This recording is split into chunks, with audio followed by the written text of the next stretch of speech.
Muchas gracias por estar aquí, muchas gracias por la invitación. Es siempre una gran alegría poder estar con ustedes. Eh, yo siempre digo que quien más se beneficia de estos encuentros somos nosotros, los que los preparamos, porque cuando tú estás preparando, te sientas a estudiar, te sientas a revisar el texto y empiezas a descubrir un montón de cosas que muchas veces cuando las estudiaste en la universidad o cuando las has presentado en otros momentos, no te das cuenta. Ahora tienes la posibilidad de reverlas, de revisitar esos textos y descubrir cómo la palabra de Dios siempre nos sorprende, que es como nos dice el profeta Isaías, como la lluvia que cae sobre la tierra y no vuelve sin germinarla, sin cultivarla, sin hacerla productiva. Entonces, que esa palabra de Dios nos ayude a crecer, nos fortalezca mucho en nuestro caminar. Y precisamente hoy vamos a trabajar un texto del Evangelio de Lucas. Estamos en el último domingo del tiempo común, que nosotros llamamos tiempo común del ciclo litúrgico. El próximo domingo será el domingo que celebramos la fiesta de Cristo Rey, ¿cierto? Concluye todo el año litúrgico y por eso las lecturas de este final de ciclo litúrgico nos ayudan a pensar, nos invitan a pensar un poco precisamente en esos momentos que nosotros llamamos muchas veces teológicamente como la parucía. ¿Qué va a pasar al final de los tiempos? ¿Sí? ¿Qué es eso, cierto?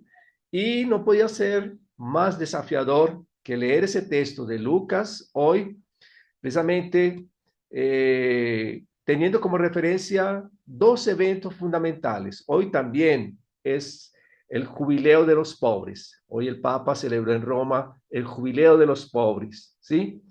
Y dentro de esa celebración fue muy bonita, precisamente, estamos en la novena jornada de los pobres, una iniciativa que comenzó con el Papa Francisco y que el Papa León ha dado continuidad de dedicar el antepenúltimo domingo del tiempo común, precisamente a la Jornada Mundial por los Pobres, ¿sí? Que pensemos que los pobres están siempre en nuestro lado, están siempre a nuestro lado, y como nos dice la última exhortación del Papa León, precisamente los pobres son la revelación de Dios, son la manifestación de Dios, son en ellos que Dios nos habla, nos interpela y nos invita. Entonces, es uno de los puntos de referencia que yo quería tener presente en esta reflexión. Y hoy, 16 de noviembre de 1989, nosotros tuvimos la masacre de 6 hermanos jesuitas, de los 6 padres jesuitas y las 2 personas que trabajan junto con ellos en El Salvador. Y es sangre de mártires que como el texto de hoy nos invita a pensar que en estos momentos de martirio, en estos momentos de sufrimiento, no tengan miedo. Yo estoy con ustedes. Y es parte también de ese mensaje que el texto de hoy nos quiere dejar muy claro. Es Dios da sentido a nuestra vida. Dios da sentido a las situaciones más difíciles que vivimos. Entonces yo quería que pensáramos en esos dos puntos de referencia, la Jornada Mundial de los Pobres y el martirio de los hermanos jesuitas, que hoy hacemos memoria, celebramos juntos, precisamente para comprender este texto de Lucas que hoy quiero presentarles. Bueno, voy a colocar aquí mi texto. Ustedes me dicen si lo están viendo. Ya mismo sale. Sí, bueno, Ahí, perfecto. bueno. Entonces tenemos el Evangelio de San Lucas y el título, yo dejé el mismo título que Lauren, mi gran amigo Lauren había sugerido para leer este texto: falsos profetas, calamidades, guerras, pandemias y crisis de fe. Lucas 21, 5, 19. Sí, es el texto del Evangelio de este domingo. Y lógico, para comenzar esa lectura del texto de Lucas, yo quiero recordar siempre que Lucas enfatiza el camino de Jesús para Jerusalén a partir de la experiencia fundamental de Israel, donde el tema del camino se tornó paradigmático, no solo para indicar un cambio geográfico, sino para indicar un estilo de vida. Entonces, en el Evangelio de Lucas eso es fundamental, usted lo deben haber estudiado mucho durante todo este año, es el Evangelio del camino. Y todo acontece en el camino. Y es a partir de esa experiencia de caminar que se constituye comunidad, que se constituye precisamente esa identidad como iglesia. Y Lucas fundamenta su perspectiva a partir de la tradición profética, donde está en juego la formación de los discípulos, la misión y la comunicación de la experiencia profética. El hecho de estar en el camino siguiendo a Jesús significa para todo discípulo asumir el mismo estilo de vida del maestro. Y eso va a ser fundamental para comprender el texto de hoy. Por eso cuando Jesús le dice hoy le dice a sus discípulos y nos dice a nosotros hoy, no tengan miedo, es porque Él está junto con nosotros en este caminar, porque nosotros asumimos su estilo de vida. ¿Tá? Ante todo, es necesario considerar el contexto general de la misión de Jesús y de la misión de los discípulos que Lucas presenta de forma lineal y bien articulada, como él indicó en el prólogo. ¿Sí? Entonces yo quería recordarles, solo para que lo tengamos muy bien presente, que Lucas articula didácticamente su evangelio en tres grandes conjuntos, en tres bloques. Un primer bloque que está del capítulo 3 al capítulo 9, que es la actividad de Jesús en Galilea. Un segundo bloque que va precisamente del capítulo 9 hasta el capítulo 19, 28, que es el viaje de su vida para Jerusalén. ¿Sí? Y a partir del capítulo 19, versículo 29, hasta el final del Evangelio, son los últimos acontecimientos de Jesús en Jerusalén. ¿Sí? Entonces quiere decir que nuestro texto está precisamente en ese último bloque. Dentro de esta estructura, los capítulos 1 y 2 de Lucas son considerados como introducción, lo que nos llamamos los evangelios de la infancia, que ustedes también trabajaron. Son las introducciones, una introducción general a la obra conjunta de Lucas, tanto de Hechos, de Hechos de los Apóstoles, cuanto del Evangelio. En la parte central, describe Lucas el camino, la misión de Jesús, que tiene la finalidad de cumplirse en Jerusalén. Todo camina para Jerusalén, pues el Evangelio comenzó en Jerusalén y terminará también en Jerusalén. Sin embargo, el hecho de mencionar la subida de Jesús a Jerusalén por etapas es un artificio literario a servicio de su misión teológica. Mostrar que la misión de Jesús está orientada para la entrega total de sí mediante la pasión, resurrección, ascensión que se debe cumplir en Jerusalén. De allí saldrá la misión apostólica para alcanzar los extremos de la tierra.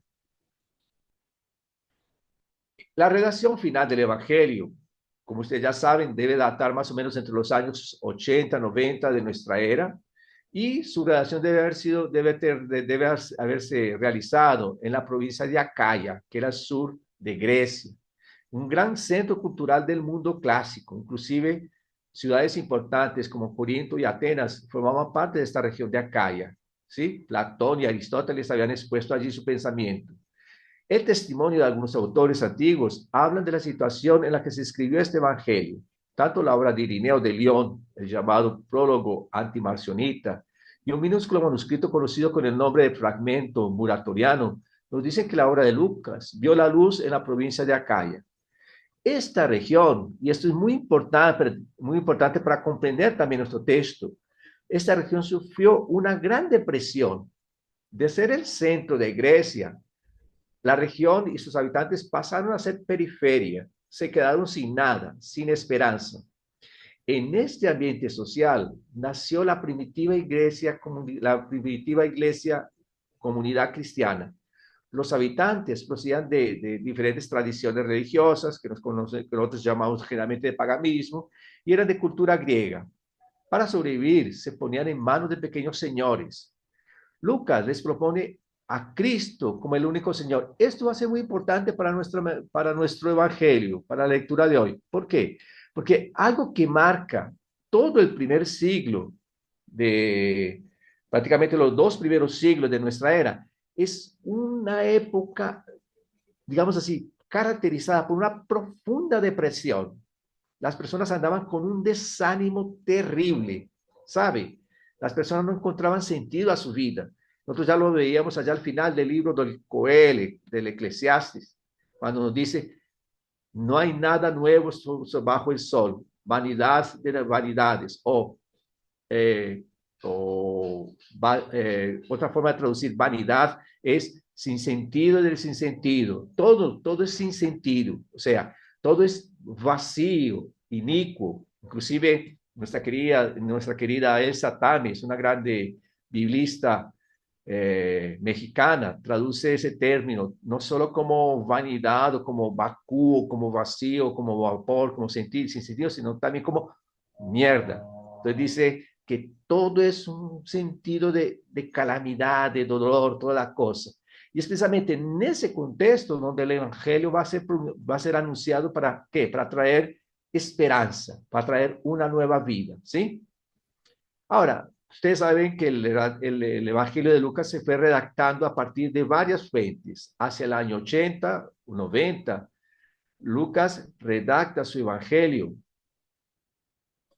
Y para ello tuvo que informarse bien de la vida de Jesús. Había pasado muchos años de su vida pública y de su muerte. El prólogo, capítulo 1, versículo 1 a 4, nos dice que ha tenido que informarse bien por los escritos de otros autores, Marcos, la fuente Q y narraciones de la comunidad lucana. Y de hecho, él utiliza parte de Marcos, parte de la fuente Q y también en el Evangelio de Lucas. Nosotros tenemos narraciones de la comunidad lucana, que son pocas, pero son muy importantes porque nos reflejan la ternura y la misericordia de Dios. Por ejemplo, los relatos del nacimiento de Jesús que conocemos con los evangelios de la infancia, Lucas 1 y 2, son muy bonitos, hablan muy bien de María como la sierva del Señor, la esperanza que viene a partir de los pobres, con María, Isabel, Zacarías, ¿sí?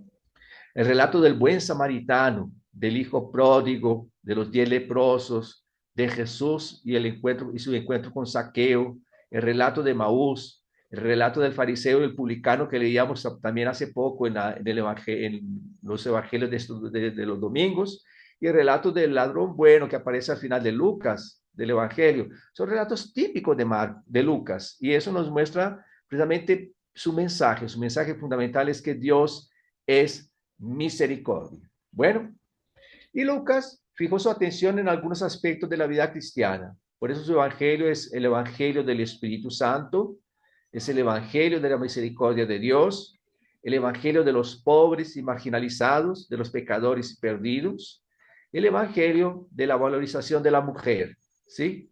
En todo a lo largo de su evangelio aparecen muchas mujeres con un protagonismo muy significativo. Y fundamentalmente, como ya les decía al comienzo, es el evangelio del camino. El discipulado trae exigencias porque es el seguimiento de Jesús en el camino de Galilea hasta Jerusalén, en la vía dolorosa de la pasión y muerte, que será coronada por la resurrección. ¿Sí? Bueno, esto, solo para usted, que usted lo tenga muy presente, entonces es como la estructura general del Evangelio. Nosotros tenemos ese prólogo histórico del capítulo 1, versículo 1, 4, y el prólogo teológico, ¿sí? Una gran introducción. Después tenemos el inicio de la misión en Galilea, el inicio de la misión de Galilea para Jerusalén, el ministerio de Jesús en Jerusalén, que es el texto, donde está precisamente el texto que vamos a leer hoy, y el centro con la pasión, muerte, resurrección, el testamento de Jesús, su exaltación en la cruz, que ya comienza precisamente haciendo referencia al libro de los Hechos de los Apóstoles, y en los Hechos de los Apóstoles continúa con el movimiento de Jesús en Jerusalén, el movimiento de Jesús de Jerusalén a Antioquía y el movimiento de Jesús de Antioquía hasta Roma, ¿sí? Entonces esas tres partes, C1, B1 y A1, tiene que ver precisamente con el evangelio que ya está siendo anunciado en los Hechos de los Apóstoles, ¿sí? Eso es solo como por la introducción general para nuestro texto dentro del contexto del evangelio de Lucas. Estamos entonces en el 33º domingo del tiempo común, celebrando la novena Jornada Mundial de los Pobres, que este año nos invita a reforzar nuestra esperanza, evocando las palabras del Salmo 71, versículo 5, tú eres mi esperanza. Y hoy el Papa nos invitaba precisamente a que nosotros seamos símbolos, signos de esperanza para las personas que están siempre cerca de nosotros y que no nos dejemos vencer por el miedo, ¿cierto? Y cuanto más las horas parecen oscuras, como la noche, más la fe brilla como el sol. ¿sí? Son pensamientos que hoy el Papa León expresó precisamente en su encuentro de la Jornada Mundial de los Pobres, ¿sí?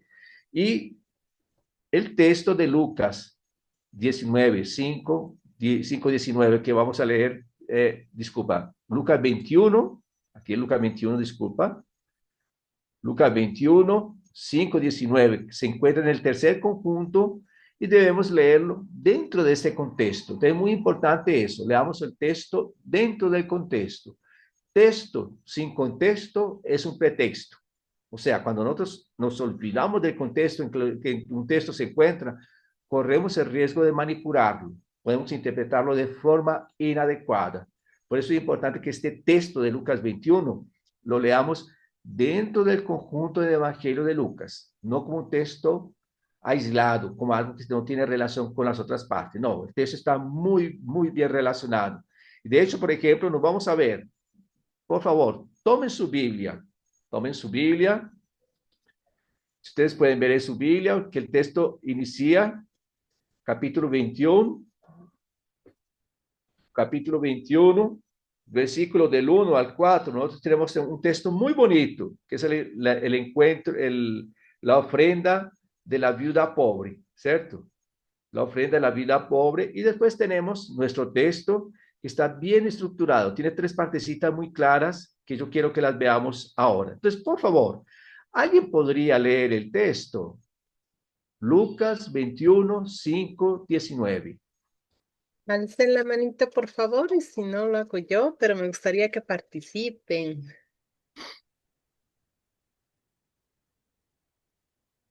Glorita, la hermana Gloria. Listo, hermana. A unos que elogiaban las hermosas piedras del templo y la belleza de su ornamentación, les dijo: llegará un día en que todo lo que ustedes contemplan será derribado sin dejar piedra sobre piedra. Le preguntaron: Maestro, ¿cuándo sucederá eso y cuál es la señal de que está para suceder?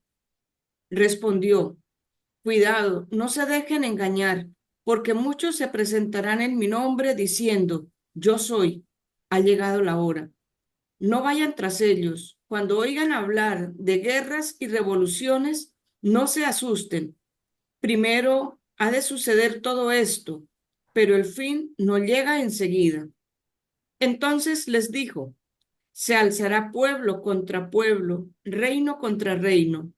Habrá grandes terremotos en diversas regiones. Habrá grandes hambres y pestes, y en el cielo señales grandes y terribles. Pero antes de todo eso, los detendrán, los perseguirán, los llevarán a las sinagogas y a las cárceles.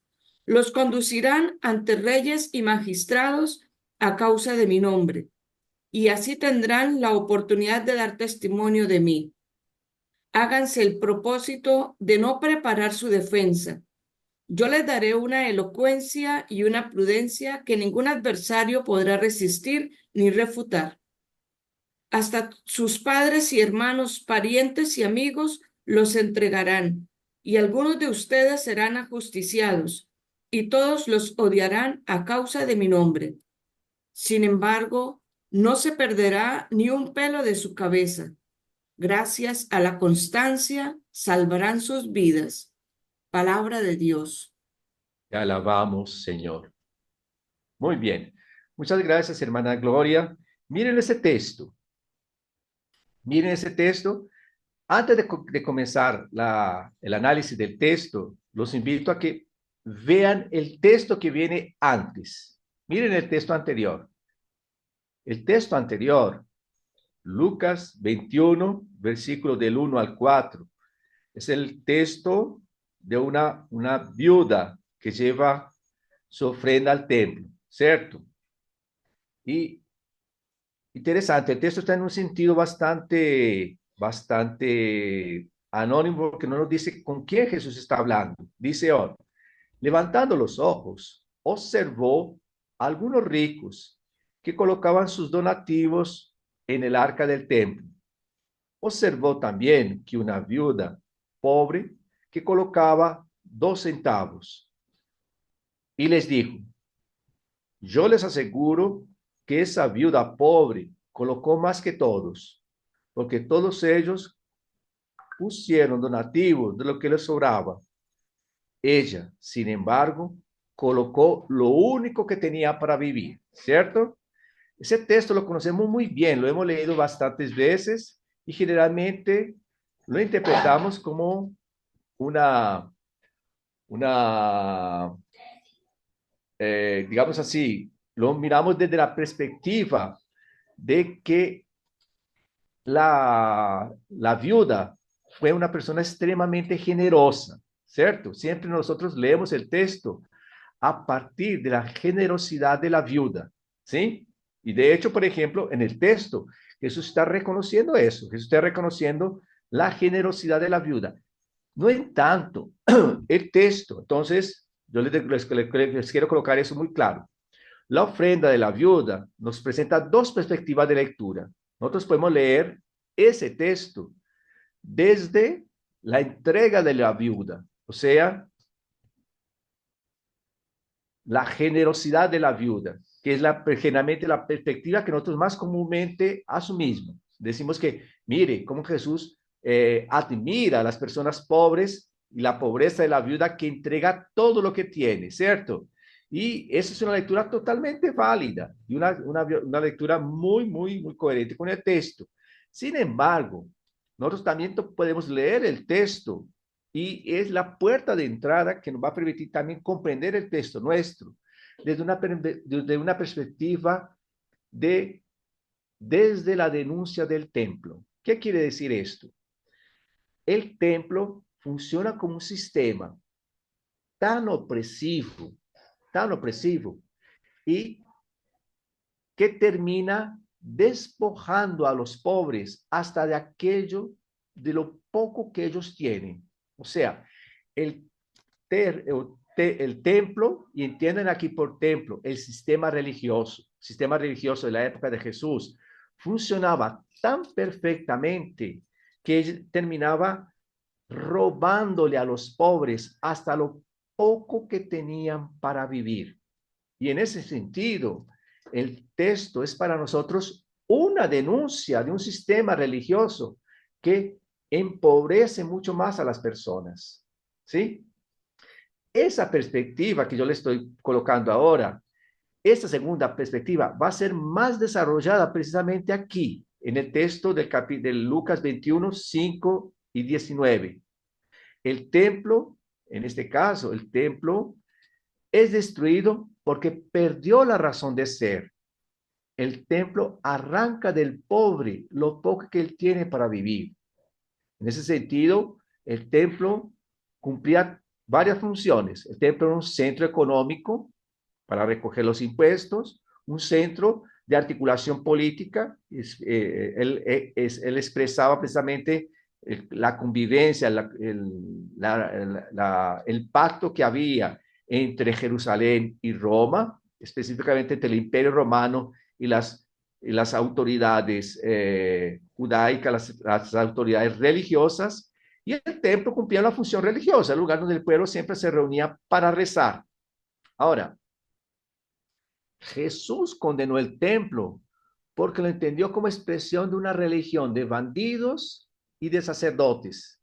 ¿Se acuerdan del texto cuando Jesús entra en el templo y expulsa, derrumba la mesa de las personas que hacían el cambio de las monedas y arma todo un alboroto, arma todo un lío dentro del templo? Él dice, ustedes convirtieron la casa de mi padre en una casa de ladrones, en un covil de ladrones. Entonces, la gran denuncia de que Jesús está haciendo ahí es precisamente de una religión que en lugar de ser lugar de encuentro para la comunidad, lugar de construcción de vida, una religión que se convierte en opresión de las personas.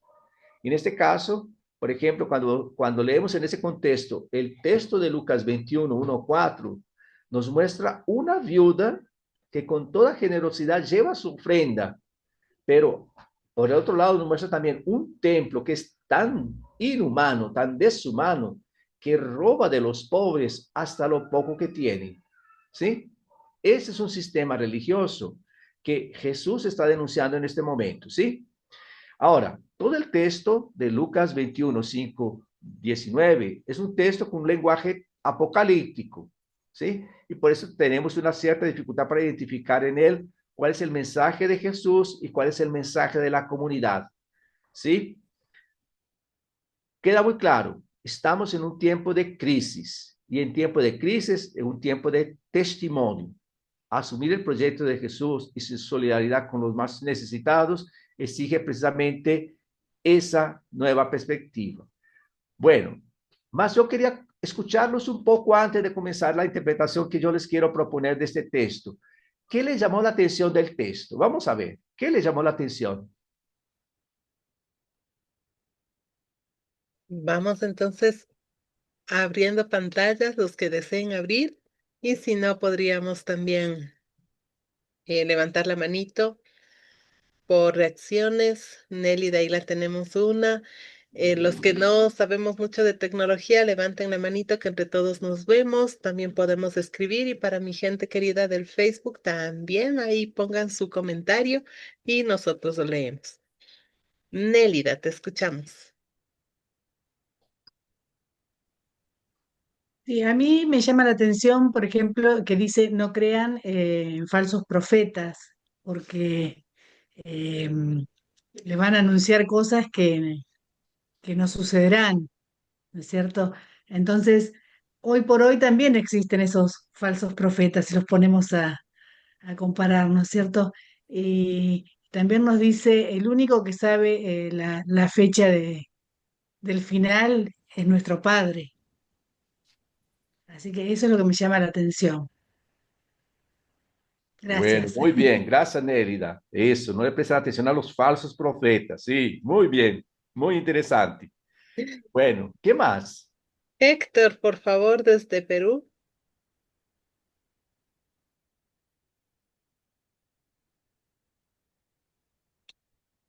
Héctor, ahí te escuchamos.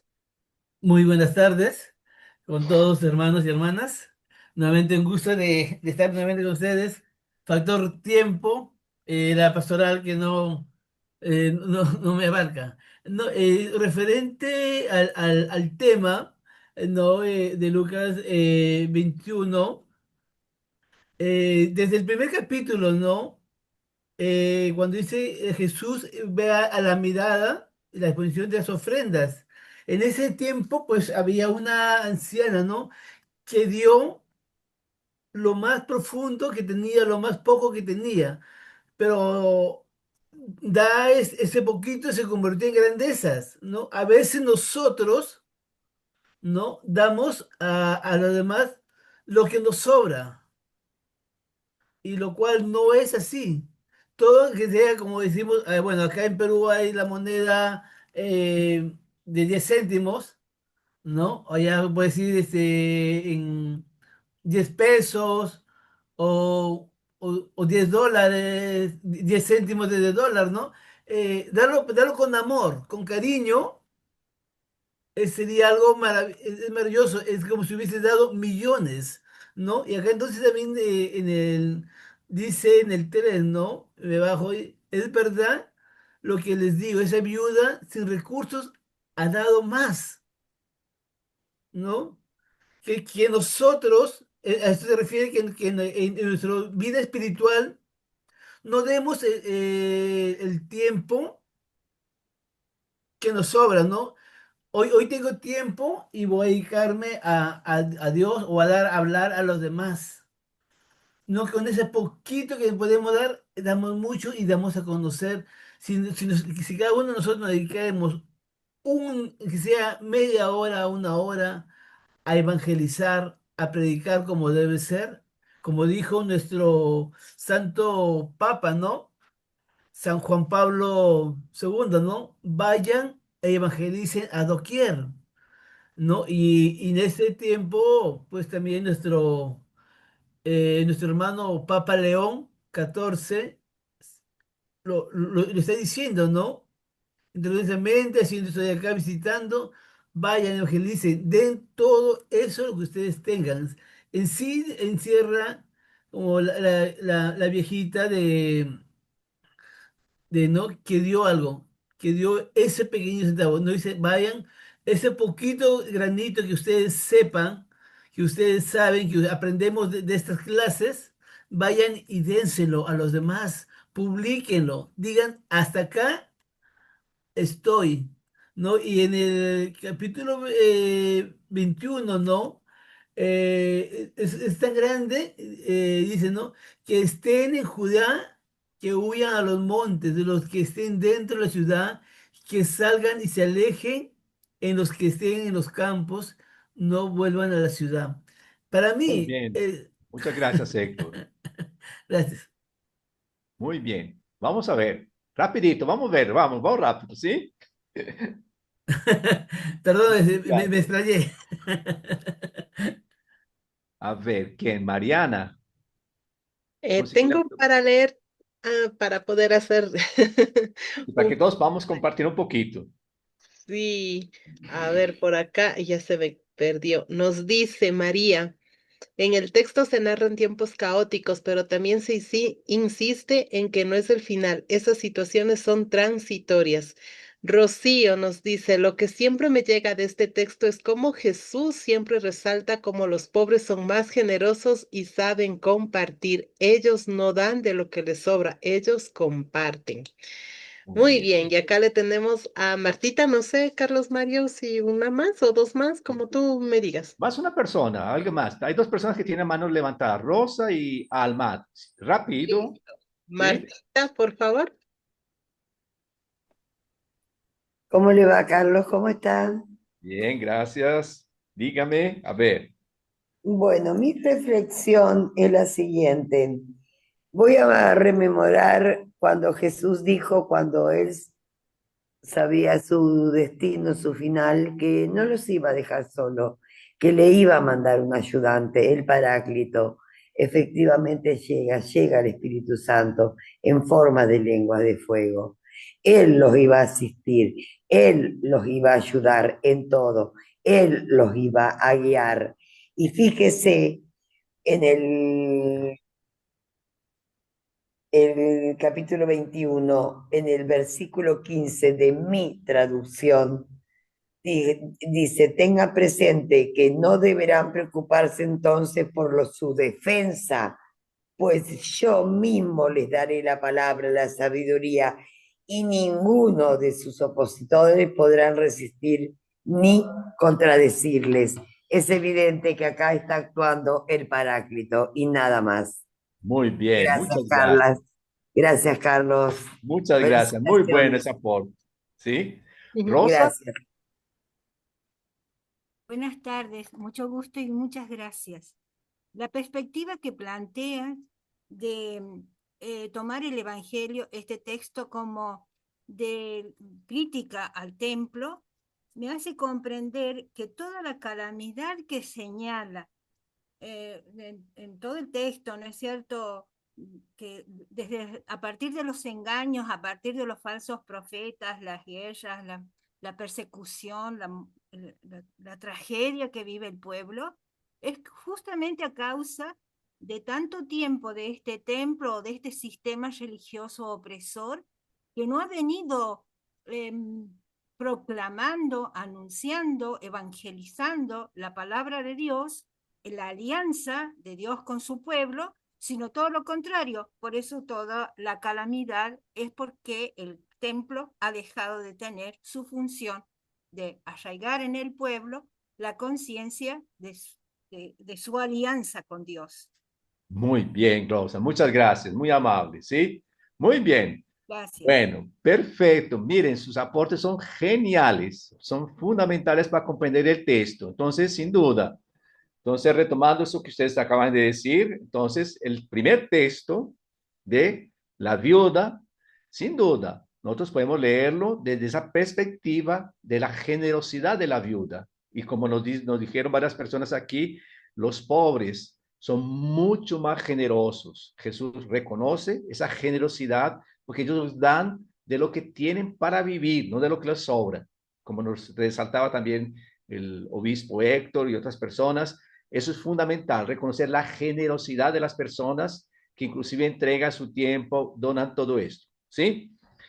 La perspectiva que yo también les quería proponer y que Rosa acaba de resaltar es, vamos a leer ese texto también de por qué Jesús anuncia al final del templo, por qué Jesús comienza diciendo, y algunos, hablando al respecto del templo, decían, miren qué piedras bonitas y qué ofertas votivas están adornando el templo. Y Jesús les dice, de estas cosas que ustedes ven, no quedarán piedra sobre piedra. ¿Por qué?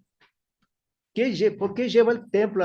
¿Qué lleva que el templo sea destruido? ¿Qué lleva a esa negación del templo? Ese texto, entonces, yo les propongo que lo leamos como continuación del primer texto de la oferta de la viuda. ¿Por qué?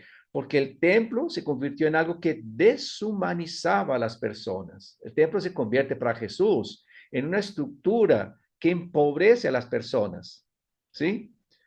Muchas veces nosotros escuchamos decir que las personas dicen, la religión es el opio del pueblo. Y muchas veces nosotros encontramos religiones, iglesias, diversas tradiciones que realmente se convierten en una verdadera opresión para nuestro pueblo.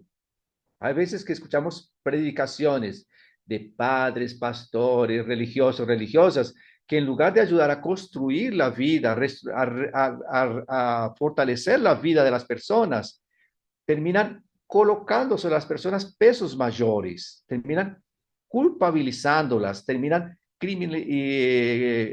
discriminando mucho más a las personas. Jesús condena ese templo porque él lo entendió precisamente como expresión de una religión de bandidos y sacerdotes, ¿está? A partir de ahí, la unidad literaria,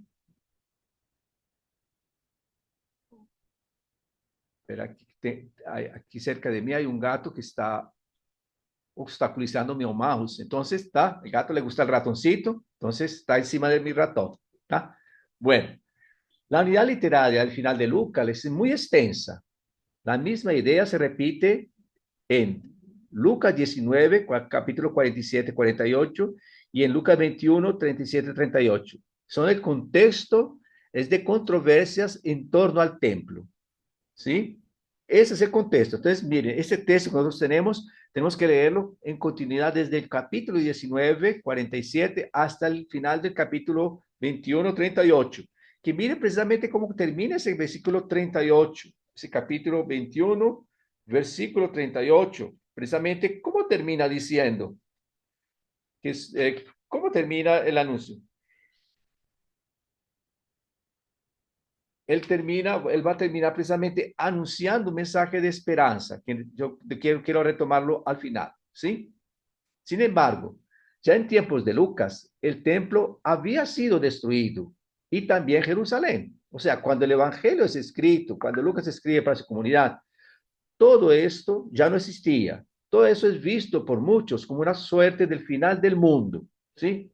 Esas tres destrucciones del templo, de la ciudad y del mundo marcan diferentes partes en la unidad. Capítulo 21, 5, 19, 20, 24, 25, 28, ¿sí?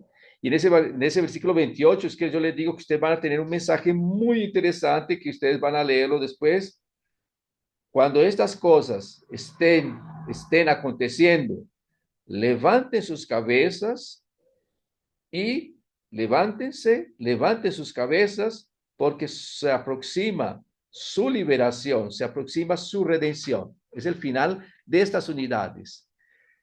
Hay algo que marca toda la unidad del texto, el término griego tauta. Estas cosas juega un rol unificador en toda la unidad.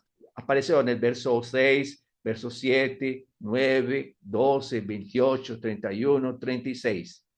Estas cosas vendrán acompañadas de signos. Versículo 7, versículo 11, 25. Ustedes pueden viendo en su texto, ahí eso que les voy mostrando. Miren con el capítulo 5 aparece, en el versículo 5, disculpa. Como versículo 7 dice, ¿y cuándo, maestro, y cuándo sucederán estas cosas? ¿Qué signos de que esto va a acontecer nos muestras. Versículo 11 de nuevo aparece. Habrá grandes terremotos, hambre y pestes en diversas regiones, y signos grandes y terribles en el cielo. Versículo 25, de nuevo vuelve a aparecer la misma palabra, 25. Versículo 25, dice, habrá señales en el sol, habrá signos en el sol, en la luna y en las estrellas. O sea, son términos que van, digamos así, tejiendo nuestro texto, dándole unidad, que se refieren a situaciones dramáticas. Pero Lucas les aclara que los seguidores de Jesús no deben confundir la destrucción del templo y de la ciudad con el retorno de Jesús, que es el versículo 8. Mira el versículo 8, que es muy interesante, aquello que ya nos decía una persona del grupo. ¿Cuándo sucederán estas cosas? Y Jesús responde, cuidado, no se dejen engañar, pues muchos se presentarán diciendo, hablando cosas en mi nombre y diciendo, soy yo, ha llegado la hora. No salgan, no vayan atrás de ellos. O sea, Jesús dice, una cosa es la destrucción de Jerusalén y la destrucción del templo. Otra cosa es lo que nosotros comprendemos, la parucía, el retorno de Jesús, ¿cierto? Son cosas diferentes. Entonces, la comunidad de Lucas ya vive esa experiencia. La comunidad de Lucas ya presenció la destrucción de la ciudad de Jerusalén, la destrucción del templo, y es una comunidad que está en el camino esperando la llegada de los tiempos. Mas aquí yo quiero hacerles ya una aclaración muy interesante. Si ustedes ven en el texto, versículo 7, disculpa, el versículo 8, dice, miren ahí cómo están sus Biblias, versículo 8, capítulo 21, versículo 8.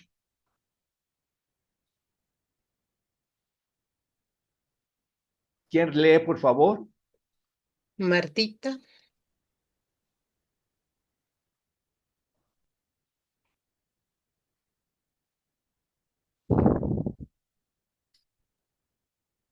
Algo le pasó a Marta. ¿Lo puedo leer yo? Léelo, por favor, sí, Kat.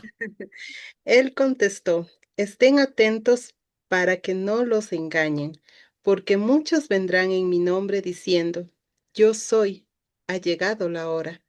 No vayan detrás de ellos. Solo el 8, ¿verdad? Eso, muy bien. Ahora, muy interesante. Esta palabra que utiliza ahí Jesús es fundamental. Estén atentos. Y miren, soy yo. ¿Se acuerdan de que ese término soy yo es muy frecuente en el Evangelio de Juan? ¿Sí? En Juan varias veces aparece, yo soy el Mesías, yo soy el buen pastor, disculpa, yo soy la vid, yo soy la luz del mundo, yo soy el camino, la verdad y la vida. Varias veces aparece esa confesión de fe. Yo soy, yo soy. Por eso aquí Lucas retoma eso. Muchos aparecerán diciendo, soy yo, ha llegado la hora. El término para hora, interesante, que nosotros tenemos ahí, ha llegado la hora, soy yo, ha llegado la hora, el tiempo llegó. El término que utiliza el griego para referirse a hora es una palabra muy linda, que es la palabra kairos, kairos. Y eso es muy importante para nosotros, ¿por qué? Porque nosotros, cuando comprendemos el tiempo, nosotros podemos comprender el tiempo de dos maneras muy significativas. Primero, el tiempo para nosotros es un tiempo cronológico. Nosotros medimos el tiempo hoy, mañana, pasado mañana, son las 7, son las 9, son las 10. Ese tiempo que pasa es cronos, que nosotros lo medimos aquí con el relojito nuestro, ¿cierto? Es un cronos, ¿cierto? Pero el tiempo cronos, también el mismo tiempo cronos, es tiempo kairos. ¿Qué significa tiempo kairos? Tiempo kairos, un tiempo kairótico, es el tiempo que tiene una significación especial. Por ejemplo, no todos los días son iguales. El día que usted conoció el amor de su vida es un tiempo kairos. El día que nació su primer hijo, su primera hija, el día que usted se casó, el día que fue ordenado sacerdote, que fue ordenado pastor, que fue consagrado religiosa, ese momento usted siempre lo recuerda porque es un momento especial, ¿cierto? Ese momento especial, los griegos lo llamaban de kairos. ¿Por qué? Porque es un momento que está lleno de sentido, lleno de significación. Cuando Jesús, en sus reflexiones sobre el fin del mundo, habla del final de los tiempos, Jesús no se refiere al tiempo cronos, al tiempo que está pasando. Año 2025, como que nosotros sabemos el año 2025, entonces el final de los tiempos será en el año 3000. No, Jesús nunca se refiere al final de los tiempos como un tiempo cronos. Jesús siempre que habla del final de los tiempos, se habla de un tiempo kairos. ¿Qué significa? Que ese tiempo adquiere un significado especial, que ese tiempo adquiere una significación especial para la comunidad, que ese momento es un momento lleno de sentido. Mire que Jesús está diciendo, vea, cuando estos signos aparezcan en el cielo, cuando aparezcan en la tierra, no piensen que ya es la plenitud del tiempo. Quiere decir, no piensen que las cosas adquirieron plenamente su sentido. No. Lo que Jesús nos está diciendo nos está invitando es a comprender que la presencia de esos acontecimientos no significa el final del tiempo. ¿Sí? Nosotros estamos ahora en estas 2 semanas, estamos celebrando aquí en Brasil la famosa COP30, la Asamblea General de la ONU sobre los cambios climáticos. Y cuando nosotros leemos los anuncios que nos hacen muchas veces, son anuncios extremadamente catastróficos, que nos dicen, mire, si no reducimos en 1,5 hasta 1,5 el calentamiento de la Tierra, simplemente los maremotos van a aumentar, las sequías van a aumentar, el hambre va a aumentar, el clima se va a calentar mucho más. Entonces uno dice, caramba, estamos al final de los tiempos apocalípticos. Mire, lo que la COP nos deja muy claro es que nosotros nos estamos aproximando a un punto de no retorno en el cual muchas catástrofes van a acontecer. Ahora, estas catástrofes pueden implicar el final, ¿cierto? La destrucción de muchas especies de la naturaleza, inclusive la destrucción de la vida humana, de nuestra vida. Ahora, ¿será el final del mundo? No, porque Gaia, la madre tierra, la Pachamama, ella conseguirá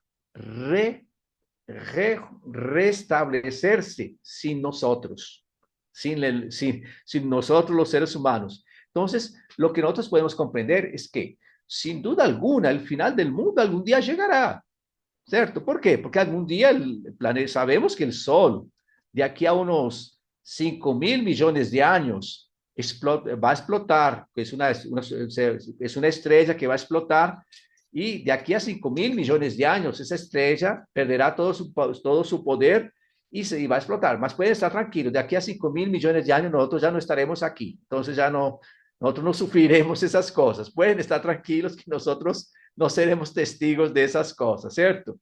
Lo que yo quiero que ustedes comprendan es que el anuncio de estas catástrofes, de estas cosas, no significan para nosotros cristianos el final, la planificación de los tiempos. No, el tiempo siempre tiene un sentido mayor a partir de la experiencia de Jesús. Y eso es lo que el texto nos quiere dejar bien claro en esta presentación, ¿cierto? Entonces, yendo un poquillo más para el frente.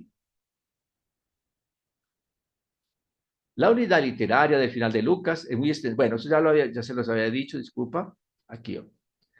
Coherentemente con ciertas lecturas apocalípticas, todo parece entremezclado. La destrucción de Jerusalén coincide con el fin del mundo y con la venida del Hijo del Hombre.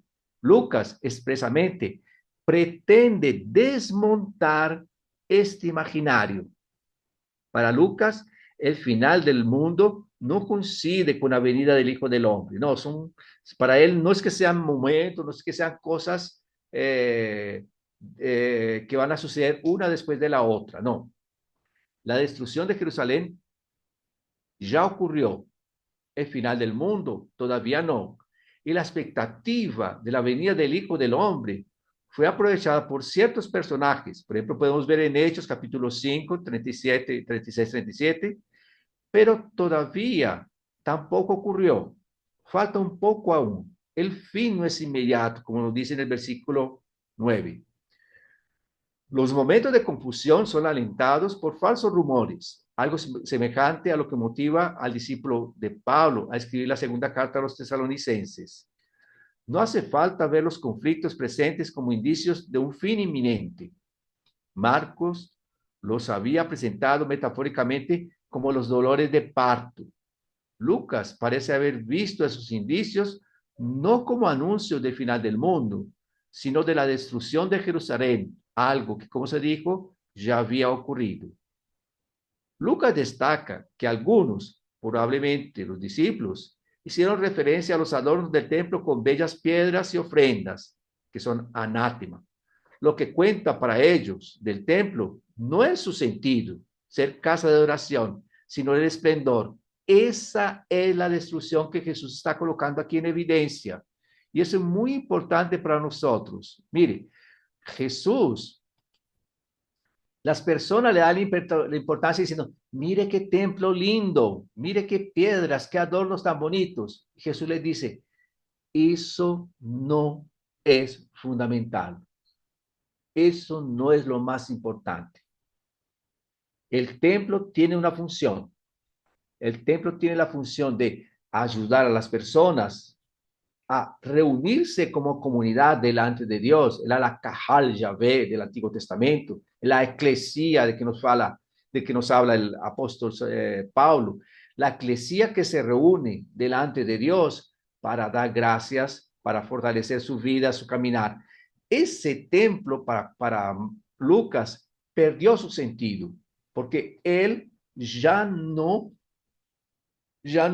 congrega a las personas. Ese templo dispersa mucho más a las personas. Entonces, eso es lo que el texto nos quiere dejar muy claro, que para Jesús esa visión es bien diferente. Ahora, miren qué interesante aquí cuando nosotros comparamos esto aquí.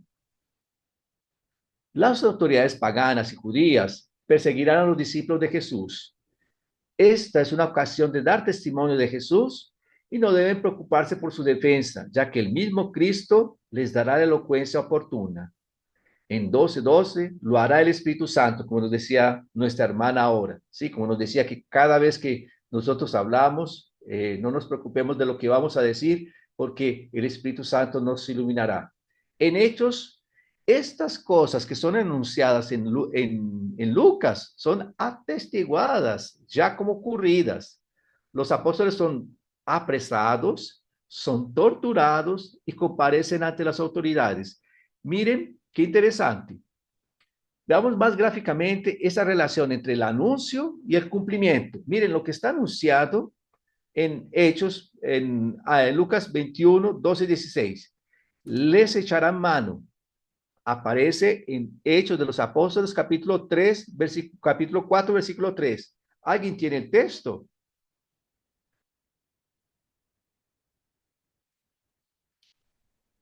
Hechos de los Apóstoles 4:3. No se les olvide que es muy importante recordar que el Evangelio de Lucas y los Hechos de los Apóstoles es una obra conjunta del mismo autor. Entonces, por eso, parte de lo que está anunciado en los Hechos, en los del Evangelio, aparece como realizado en Hechos, ¿sí? Como en este caso, por ejemplo, ¿sí? ¿Alguien encontró el texto? Lo puedo leer porque no. Por favor, sí. Versículo 3, ¿verdad? Sí.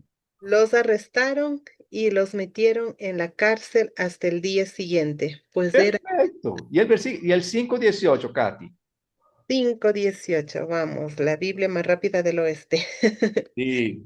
Detuvieron a los apóstoles y los metieron en la cárcel pública.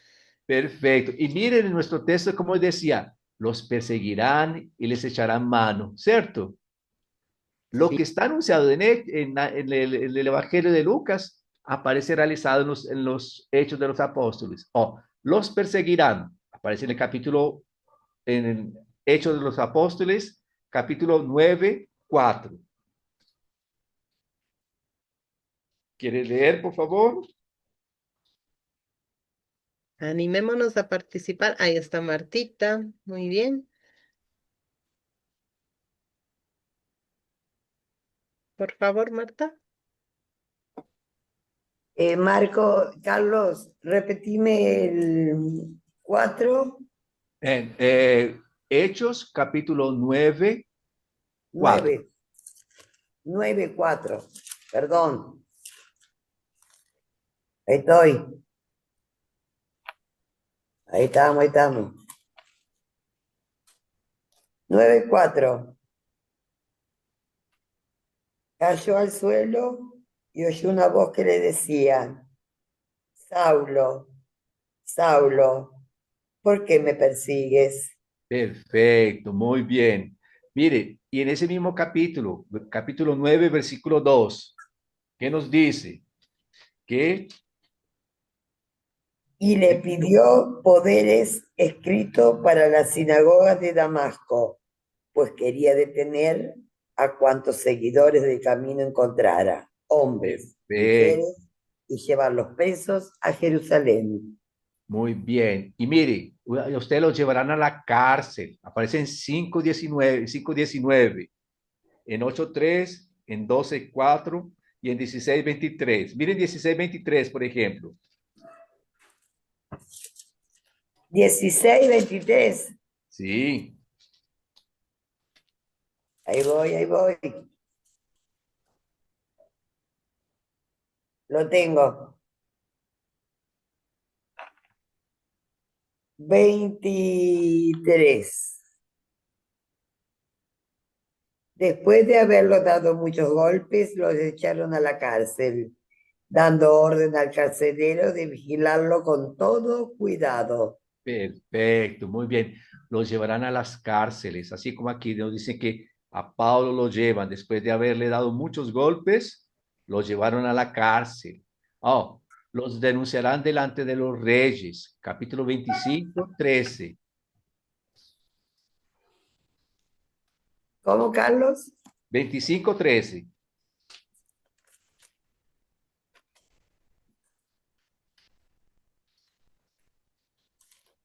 Vamos a ayudarle a Martita. Algunos días después, el rey Agripa y Berenice vinieron a Cesarea a saludar a Festo.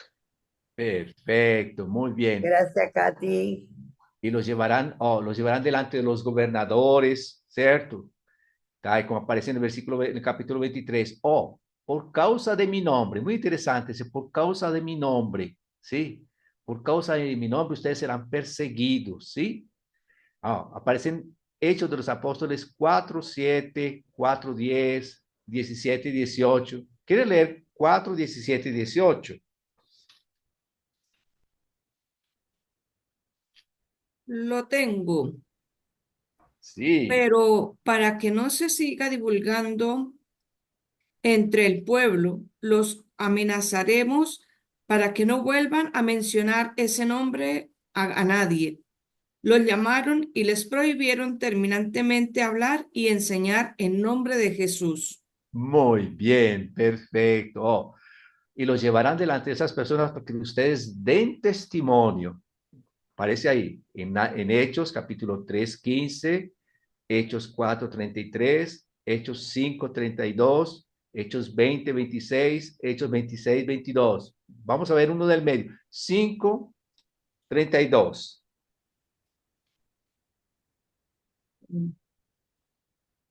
Eh, de estos hechos, nosotros somos testigos con el Espíritu Santo que Dios concede a los que creen en Él. Muy bien. Y como nos decía nuestra hermana, no se preocupen por lo que ustedes van a decir, porque yo les daré elocuencia. Y mire cómo aparece en Hechos capítulo 6, versículo 3 y versículo 10. El versículo 3. Por tanto, hermanos, elijan entre ustedes a 7 hombres de buena fama, dotados de espíritu y de prudencia, y los encargaremos de esa tarea. Muy bien. Y el versículo 10. Y el 10, pero no conseguían contrarrestar la sabiduría y espíritu con que hablaba. Perfecto. No conseguían resistir a la sabiduría, la elocuencia con que él hablaba. Muy bien. ¿Sí? Por eso dice que no les podrán resistir ni contradecir. Y por eso matarán a algunos de ustedes, como el capítulo 12, versículo 1 y 2. ¿Sí? Por aquel tiempo, el rey Herodes emprendió una persecución contra algunos miembros de la iglesia. Hizo degollar a Santiago, el hermano de Juan. Perfecto, muy bien. Entonces ustedes ven cómo Lucas compone su obra conjunta, cómo lo que él anuncia entre comillas, en Lucas 21, el Evangelio de Lucas 21, en los Hechos de los Apóstoles, aparece como cumplido, como realizado, ¿sí? Él anuncia, les echarán mano, los perseguirán, los expulsarán de las sinagogas, los colocarán en la cárcel, los llevarán delante de reyes, gobernadores, todo. Y todo eso por causa de mi nombre, para que ustedes den testimonio. Pero no se preocupen, porque yo les daré elocuencia y nadie podrá resistir a lo que ustedes dicen. Aún así, algunos de ustedes los matarán. Todo lo que anuncia aquí, Lucas del capítulo 21, versículos 12 al 16, aparece su cumplimiento en estos de los apóstoles. ¿Qué nos quiere decir Lucas con esta lectura, con esta forma de componer su evangelio y sus actos el acto y los hechos de los apóstoles? Él nos quiere comprender que el tiempo de la iglesia es tiempo de conflicto y la salvación no llega por la autodefensa ni por las reacciones, sino por la constancia. Y esa palabra es muy importante. La constancia, el aguante. Yo coloqué todos así entre comillas porque son todos sinónimos. La constancia, el aguante, la perseverancia, la resistencia, que en griego se dice hiponome, es un término característico del tiempo de conflicto. Solo se encuentra 2 veces en el Evangelio y ambas veces en el Evangelio de Lucas, en Lucas capítulo 8, versículo 15. Vean ahí, Lucas 8, capítulo 5, capítulo 8, versículo 15.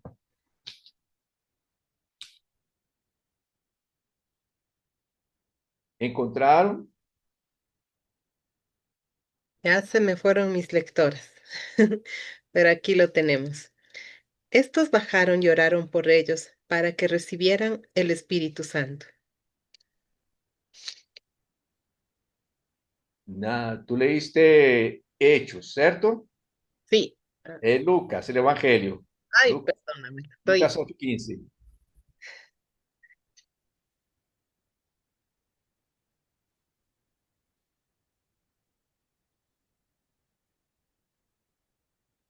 La semilla que cayó en tierra buena se refiere a los que después de escuchar el mensaje con corazón noble y generoso, lo retienen y dan fruto por su constancia. Perfecto. Dan fruto por su constancia, por su perseverancia. Es la misma palabra, hiponome, ¿sí? Es perseverancia, resistencia.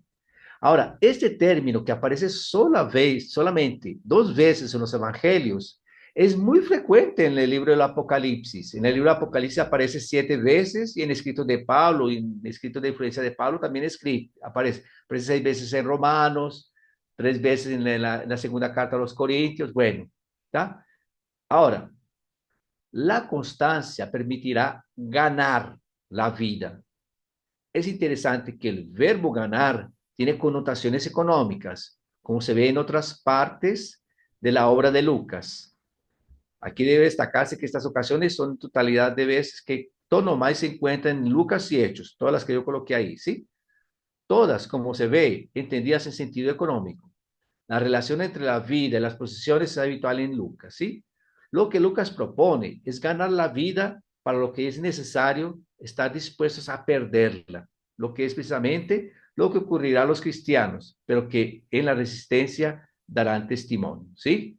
Ahí entonces, llegando precisamente a nuestro texto. Entonces nosotros vemos que los entregarán, ¿sí? A las sinagogas. ¿Qué representa ser entregados a las sinagogas? Es la reyección de la religión.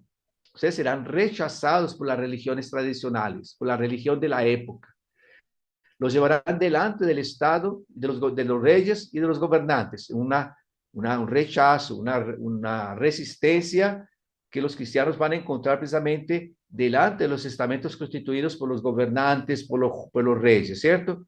Inclusive sus propios padres y sus hermanos los perseguirán. Están ahí acompañando el versículo 16. Miren cómo es de fuerte ese versículo, ¿sí? Son los textos que estamos leyendo, que hicimos ahora este paralelo entre cumplimiento, entre anuncio y cumplimiento. Entonces aquí en Lucas 21, versículo 16, miren cómo es de fuerte ese texto. Dice, hasta sus padres y sus hermanos, sus parientes y amigos, los entregarán y los matarán. ¿Sí? Sus padres, sus hermanos, sus amigos, que representan figuras interesantes, figuras masculinas, no son figuras femeninas, no dice sus padres, sus hermanas, sus vecinas, sino sus padres, sus hermanos, sus vecinos.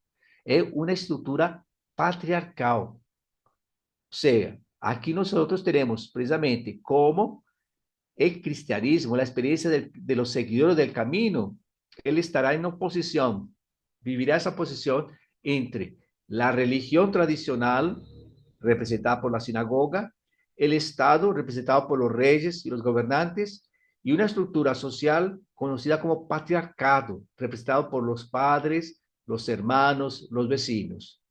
Dios, familia y patria expresan aquí la realidad de un sistema patriarcal excluyente. Y ahí viene precisamente la conclusión de Jesús, ¿sí? Y a todos ustedes los odiarán por causa de mi nombre. Sin embargo, no se perderá ni un solo cabello de su cabeza, ¿sí? Con su perseverancia, ustedes ganarán, conservarán sus vidas. O sea, la perseverancia consigue garantizar la vida de las personas. Entonces, ahí que viene precisamente el sentido del mensaje. Cuando nosotros leemos estos textos, ellos tienen una finalidad fundamental: mantener viva la esperanza, mantener viva el testimonio de la comunidad. Por eso son textos muy comunes y los términos muy comunes también al libro del Apocalipsis, porque aquí lo fundamental es mantener viva la esperanza. Estos textos no fueron escritos para generar miedo, para generar temor, para decir, mire, el final de los tiempos se está acercando, tienen que convertirse, tienen que cambiar de vida, si no todos van a perecer y todos uno se muere de miedo. No. La razón de ser de estos textos es mantener viva la esperanza, fortalecer la perseverancia de la comunidad. Y la unidad que forma nuestro texto concluye con el versículo 28, disculpe. Levanten su cabeza, porque la liberación está cerca. Un llamado a superar todo lo que oprime, todo lo que humilla y todo lo que somete y domina a las personas. Sin duda, como nos dice la carta de Lexite, de la exhortación del Papa, vivimos tiempos de crisis, mas son también tiempos de paciencia, de perseverancia, porque es la única manera que nosotros conseguiremos también sobrevivir, mantener siempre fuerte nuestra constancia, ¿cierto? Muy bien, vamos a ver. Dudas, complementaciones, comentarios. Vamos a aprovechar ahora entonces para que juntos veamos el texto. A ver, si queda alguna duda, si queda algún comentario así suelto. Idea fundamental. El texto de Lucas no nos está anunciando el final de nada. No. El texto de Lucas utiliza un lenguaje apocalíptico para, por medio de este lenguaje, transmitirnos su mensaje. Su mensaje es muy claro. Mantengan viva la esperanza. mantenga viva la perseverancia. Vivimos momentos difíciles, pero perseverando, manteniendo siempre nuestra fe en Jesús y en la comunidad, conseguiremos sobrevivir a esos momentos que él llama momentos de crisis, de tribulación. Vamos a ver comentarios. Vamos a ver.